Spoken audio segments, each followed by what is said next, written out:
สบายดียินดีต้อนรับเข้าสู่108 Jobs Podcast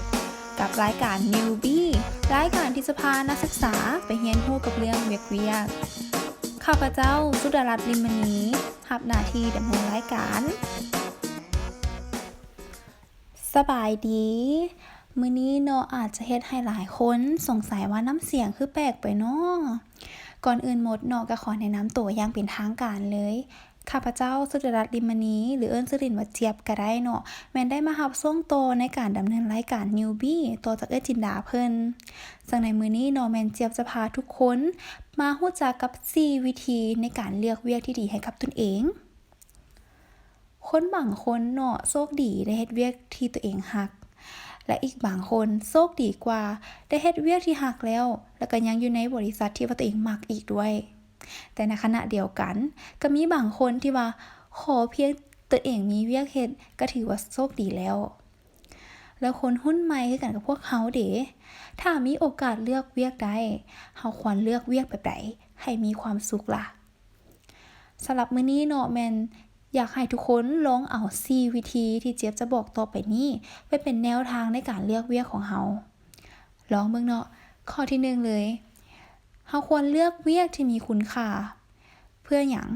เพื่อเพิ่มคุณค่าให้กับตัวเฮาเองนี่แหละให้ทุกคนเนาะลองตั้งคำถามกับตนเองเบิ่งว่าอาชีพหรือว่าเวียกที่เฮาอยากจะเฮ็ดในอนาคตนะให้คุณค่าหยังแน่กับสังคมคำว่าคุณค่าทางสังคมเนาะเป็นสิ่งที่คนรุ่นใหม่กำลังให้ความสำคัญหลาย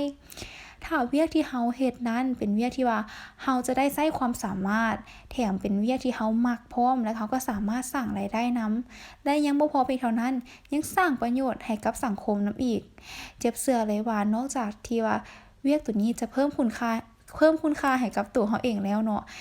การที่เฮาจะไปเฮ็ดเวียกในทุกๆมื้อก็จะเฮ็ดให้เฮามีความสุขในการเฮ็ดเวียกอีกด้วย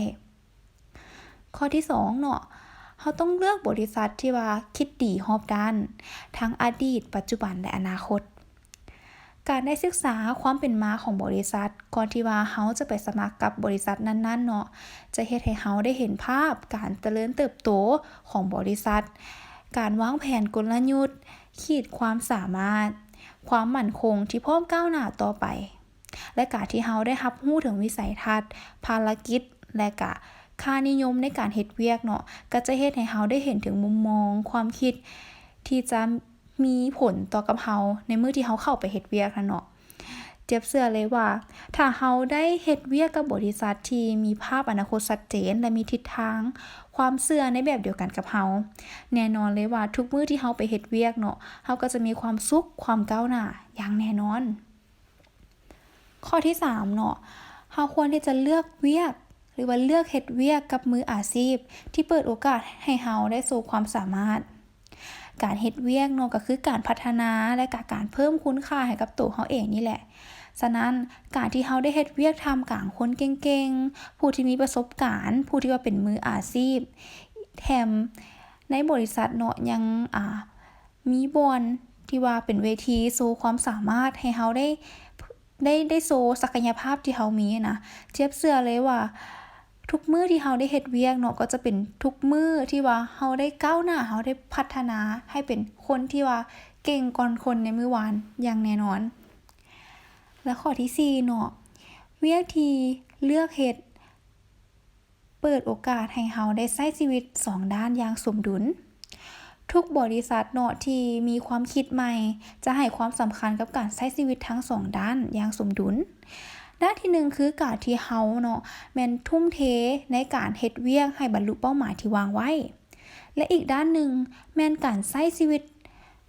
ทั้งการพักผ่อนเนาะเฮ็ดกิจกรรมที่มักหรือว่าการได้ออกไปหาประสบการณ์อื่นที่นอกเหนือจากการเฮ็ดเวียกในห้องการหมออย่างประมาณนี้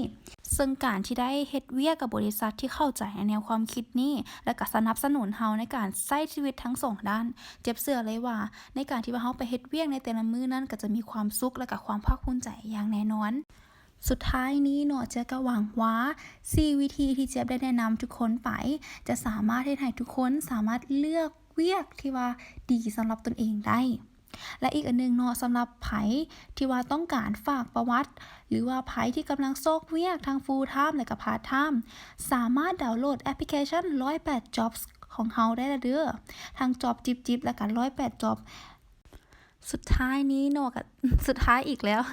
ขอบใจทุกคนที่รับฟัง Newbie Podcast ตั้งแต่ต้นจนจบเนาะขอให้ทุกคนได้เวียกที่แมนสำหรับตนเองเด้อสำหรับวันนี้เนาะเจอก็ต้องได้ขอลาไปก่อนสบายดี